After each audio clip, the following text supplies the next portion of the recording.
지금 이분 포털에서 검색어 상위권을 오르내리고 있습니다. 지금 주말 내내 그러고 있는데요. 국민의당 김광수 의원. 이분이 제 기억에는 이낙연 총리 청문회 할 때 저분이 자유한국당인가 보수당인가 정당인가 뭐 이런 느낌이 들 정도로 굉장히 좀 엄하게 하셨던 분이에요. 네, 혹독하게 했죠. 네, 그러면서 총리의 도덕성 자질 뭐 이런 이야기를 엄청 하셨던 분인데 이분이 참 입에 담기도 빈 근데 말이다. 이분 그 아들 병역 미필이 드러나지 않았나요? 네. 그러고 어저께 하루 종일 시끌시끌했죠. 예. 첫 번째는 이제 지역은 나왔는데 누군지가 안 나와가지고 비실명으로 이제 내용만 나왔다가 그러니 그 때문에 그 전주에 계신 분, 딴 분들 두 분 계속 거론됐었죠. 거론됐고 그러다 보니까 이제 확정이 됐는데 해명이 어쨌든 그동안 선거 때 도와주셨던 분이고 술을 너무 많이 드셔서 도움을 요청해서 갔다. 네. 뭐 폭행 이런 거 없었다. 그리고 조사받은 게 없다.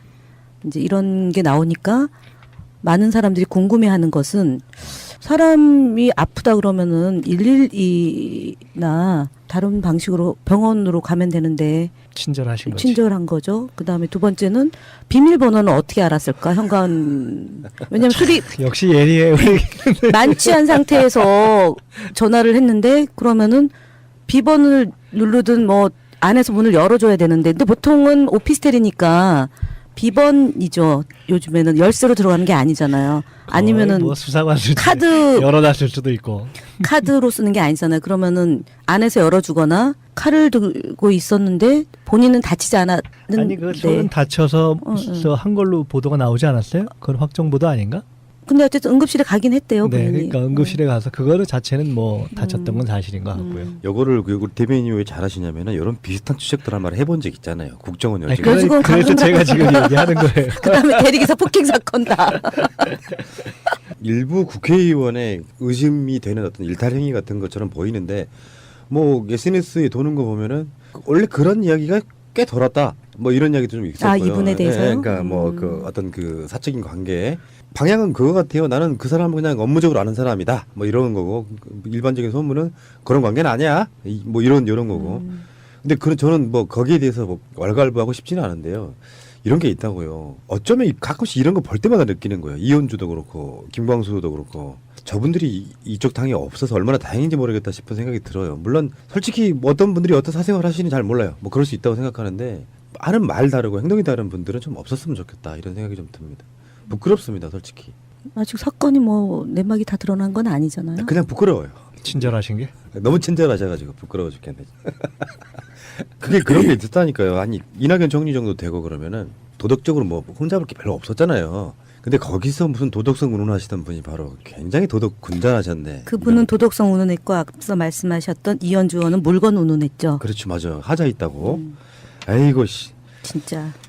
그 이현주 의원은 생각해 보니까 또 뭐 있었죠. 안철수 당대표 도전에 제일 먼저 환영하고 도와주겠다. 출마 포기하신 분. 네, 출마를 고민했는데 네. 이제 안철수 대표를 돕겠다 이제 이렇게 얘기를 하셨죠. 그러니까 일련의 본인의 그런 상식적으로 이해가 안 되는 발언과 돌출 행동이 결국 지명도를 높이기 위한 하나의 정치 행위였던 거죠. 이현주 의원의. 그게 실언이 아니고 의도였다. 네, 네. 일하다가 끊겨서 마치 그 뒤를 좀 이어보겠습니다. 그러니까 자기 기술서에 이혼 유무라든지 뭐 질병 유무 또는 장애 유무 이런 것까지 이제 해서 본인을 증빙을 해야 된단 말이죠. 그래서 결국은 개인정보나 개인사가 다 유출되는 거고 개인의 어떤 치부가 다 나오는 건데 이렇게 자기 증빙서류를 만들어라. 그래놓고 또 그 뒤에 아까 말씀하신 대로 영유아보육법 54조의 1년 이하 징역 또는 1,000만 원 이하의 벌금을 처해줄 수 있다. 이렇게 협박을 해놨는데 전 세계 어느 나라도 그냥 제 말씀을 부여하는 듣고 답하세요. 예. 자, 아직 안 끝났거든요. 항상 이런 식입니까? 제가 아직 말하고 있잖아요. 이런 식으로 하면은 일반적으로 전업주부나 이런 분들이 이런 것을 증명하는 것들이 쉽지 않은 것들이 현실이잖아요. 이런 부분들에서는 어떻게 생각하십니까? 예, 존경하는 김광수 의원님, 예, 지적하신 대로 사실 이제 서비스를 받기 위해서 신청하는 내용이 개인정보와 관련되는 내용이 있습니다. 근데 그 그 국가에서 어떤 그 복지 서비스를 받기 위해서 자기 개인 정보를 제공하는 것은 전 세계 어느 나라도 다 공통적인 사항입니다. 가서 일본에 같은 경우에는 그 자기 개인 것에 상담하는 시간이 거의 하루 종일 걸려서 그거를 모든 내용을 다 신상을 모든 것을 다 공개를 해서 거기서 리포트를 작성을 해야지만 그 맞춤형 서비스를 받을 수가 있습니다. 그래서 그 지금 여기서 요구하고 있는 자기 기술서의 내용은 서비스를 받기 위한 최소한도의 내용을 그 기술한 거고요. 그래서 이 내용도 어린이집에서 작성하는 게 아니고 읍면동 동사무소 공무원들한테 이게 제시를 하는 겁니다. 그 여기 읍면동 동사무소에서 그게 조금 더 어렵죠, 오히려. 읍면동 동사무소에서 이 내용을 어린이집에 전달해 주지를 않습니다. 그럼 한 가지만 더 물어볼게요. 성관님, 그래서 이 법에 의해서 허위 기술을 한 경우 처벌을 하시겠습니까? 그거는 법에 그렇게 되어 있습니다. 그러니까 이렇게 돼 있는 속에서 본인이 전업주부인데 뭔가 사정에서 중일반을 이용하려고 하는 분들이 이런 부분들을 충족해내기가 굉장히 어려운 것들이 현실이라고 하는 거죠. 그 부분에 대해서는 인정하십니까? 이게 그 증빙을 제시하기 어려운 여건들이 있습니다. 개별 항목 중에서. 그래서 저희들이 추가 지침을 내서 증빙을 제시하기 어려운 여건이라 하더라도 그분들이 실제로 근로를 하고 있거나 비정규직일 경우에 실제로 근로를 하고 있거나 아니면 어떤 사정이 있는 경우는 확인할 수 있는 수단만 적시하면 됩니다. 그래서 그거를 태당 공무원들이 판단해서 이것이 확인만 가능하면 중일반으로 지원될 수 있는. 그러니까 이게 실제로 그 현장을 잘 모르시는 소리고요. 사업자 증명, 사업자 등록이나 이런 것들이 없이 정말 작은 영세 이런 일에 종사하시는 분들도 많고 정말 어려운 가정 같은 경우에는 이제 그런 부분들은 증빙의 어려움들이 좀 있다라고 하는 말씀을 드리고 그것을 좀 자세히 살펴보세요. 그리고 근본적으로 이제 이건 좀 철학의 문제인 것 같은데 가사노동을 인정을 않는 거잖아요. 결국은. 그러니까 보통 일을 하고 싶어도 기회가 없어서 노동시장에서 배제되어 있는 분들, 주부들이 굉장히 많은 것들이 현실이고 또 임신이나 출산이나 이런 것들 속에서 사실은 추후에 경력 단절 여성으로 남아서 더욱더 곤란을 받을 수밖에 없는 그런 여성들이 이제 전업주부로서 있는 부분들인데 그분들한테 근본적으로 직장 여성하고 이제 차별화되는 이런 부분들 어떻게 보면 이제 지역 내에서 똑같은 아파트 내에서 같이 있다라면 갈등의 요인까지도 안고 있는 이런 부분이 됐단 말이죠. 이렇게 기본적으로 전업주부 이것을 일로 인정 않겠다라고 하는 그런 철학적인 관점 이게 좀 문제라고 생각하는데 거기서는 답변 바랍니다. 네, 우선 그 증빙 문제와 관련해서는 의원님이 주신 그런 염려를 반영을 해서 이미 이제 저희가 추가 지침을 냈습니다. 그래서 증빙이 뛰어올 사업자 등록증이라든지 이게 뛰어올 수 없으신 분들을 위해서 어떻게 해당 공무원들이 이렇게 해라. 그래서 그걸 사례로 예를 들어서 아까 말씀해 주신 행상이라든지 이렇게 해가지고 그걸 증명하기가 현실적으로 불가능한 경우 그런 거는 사례로 적시해서 이런 사례의 경우에도 그것들이 실제로 행상을 위해서 어떤 물건을 어디서 띄어서 팔거나 하는 것이 확인만 되면은 해줘라라는 식으로 해가지고 추가 지침을 내린 바가 있습니다. 그리고 그것이 여정 협의체에서 증빙서류 간소화를 위해서 저희가 검토하도록 추가하도록 한 내용대로 그렇게 추가 지침을 내린 바가 있다는 말씀드리겠고요. 전업주부 차별 여부는 이것이 지금 현재의 제도 자체가 오히려 어떻게 보면은 맞벌이 가정, 실제로 아이를 맡겨야 되시는 분들한테 역차별이 되는 그런 현상을 시정하기 위해서 최소한의 그런 절차라는 점을 말씀을 드리겠습니다. 예, 많은 분들이 맞춤형 보육 부분으로 좀 이야기 될 것 같고요. 시간이 얼마 안 남았는데 이제 간단하게 초저출산 국가인데 그 초저출산의 가장 큰 원인이 뭐라고 생각하세요? 네, 아까 업무보고에서도 단답형으로 물었으니까 단답형으로 답변하세요. 단답형으로 말씀드리기가 대단히 복합적인 요인이 작용한다고 가장 큰 원인이 뭐라고 생각하시는 거예요? 그래서 이제 만원과 비혼이라고들 얘기를 하고 있습니다. 그러니까 만 원은 원이 또 있는 거잖아요. 네. 그러니까 그 보건복지부 자체 통계에 의하면 자녀 양육비나 교육비 부담이 한 60%, 저출산은 원인으로, 그 다음에 소득이나 고용 불안이 약 21%, 그런 경제적인 요인이 죽을 일이고요. 가치관의 변화라고 하는 소위 만원, 막 결혼 않고 자유롭게 살겠다. 이게 7.5%에 불과해요. 그래서 여기에 원인이 그렇게 찾아졌으면 그 원인 속에서 방법이 나와야 되는데, 그 앞으로 방법을 가지고 소중함, 결혼의 의미, 교육과정에 반영하고 감성 홍보하겠다. 이게 대책이어서 좀 답답해 보입니다. 네. 답변하세요.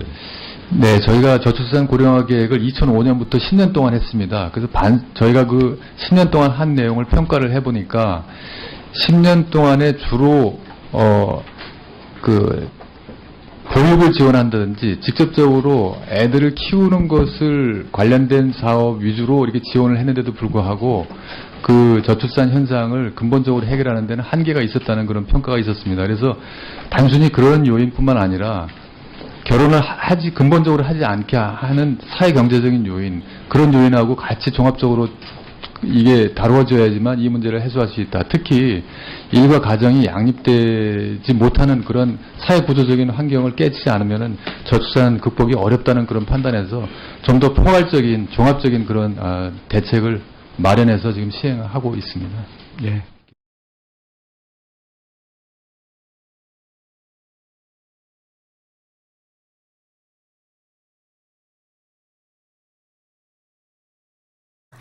많은 사람들이 궁금해하는 것은 사람이 아프다 그러면은 112나 다른 방식으로 병원으로 가면 되는데 친절하신 거지. 친절한 거죠. 그다음에 두 번째는 비밀번호는 어떻게 알았을까? 현관 왜냐면 술이 역시 예리해 우리.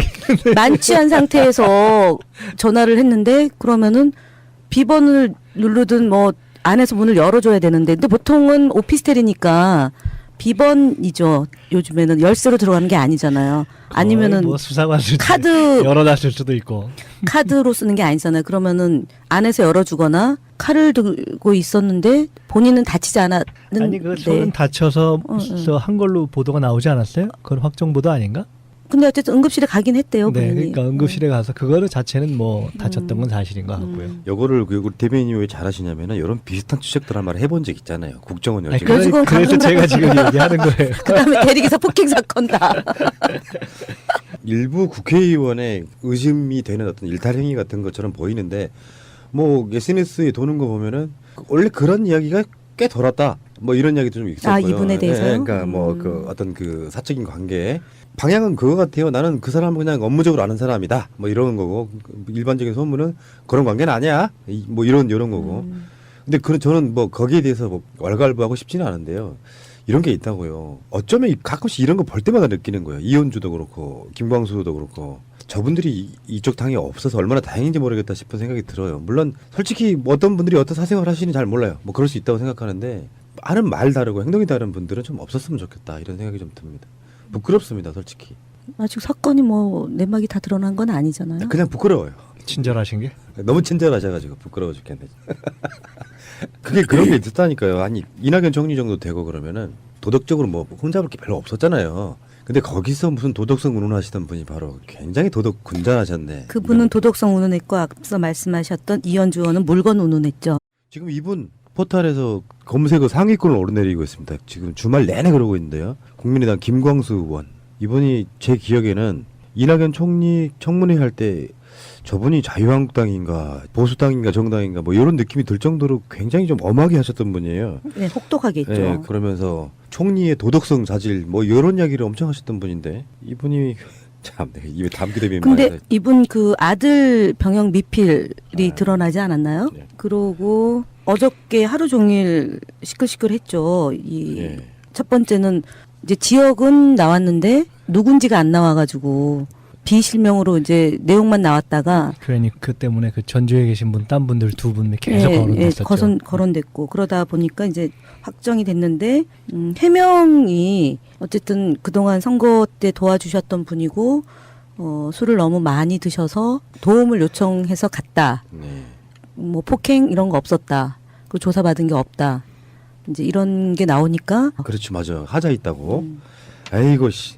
진짜 그 이현주는 생각해 보니까 또 뭐 있었죠. 안철수 당대표 도전에 제일 먼저 환영하고 도와주겠다. 출마 포기하신 분. 네, 출마를 고민했는데 네. 이제 안철수 대표를 돕겠다 이제 이렇게 얘기를 하셨죠. 그러니까 일련의 본인의 그런 상식적으로 이해가 안 되는 발언과 돌출 행동이 결국 지명도를 높이기 위한 하나의 정치 행위였던 거죠.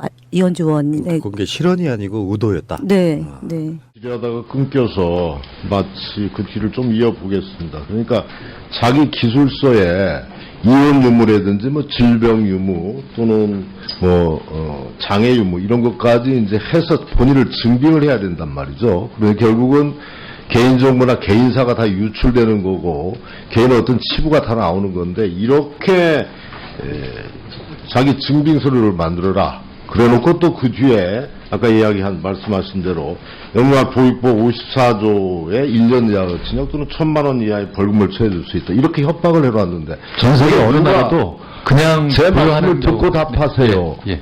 자, 아직 안 끝났거든요. 항상 이런 식입니까? 제가 아직 말하고 있잖아요. 이런 식으로 하면은 일반적으로 전업주부나 이런 분들이 이런 것을 증명하는 것들이 쉽지 않은 것들이 현실이잖아요. 이런 부분들에서는 어떻게 생각하십니까? 예, 존경하는 김광수 의원님, 예, 지적하신 대로, 사실 이제 서비스를 받기 위해서 신청하는 내용이, 개인정보와 관련되는 내용이 있습니다. 근데 국가에서 어떤 그 복지 서비스를 받기 위해서 자기 개인정보를 제공하는 것은 전 세계 어느 나라도 다 공통적인 사항입니다. 가서 일본에 같은 경우에는 그 자기 개인 것에 상담하는 시간이 거의 하루 종일 걸려서 그거를 모든 내용을 다 신상을 모든 것을 다 공개를 해서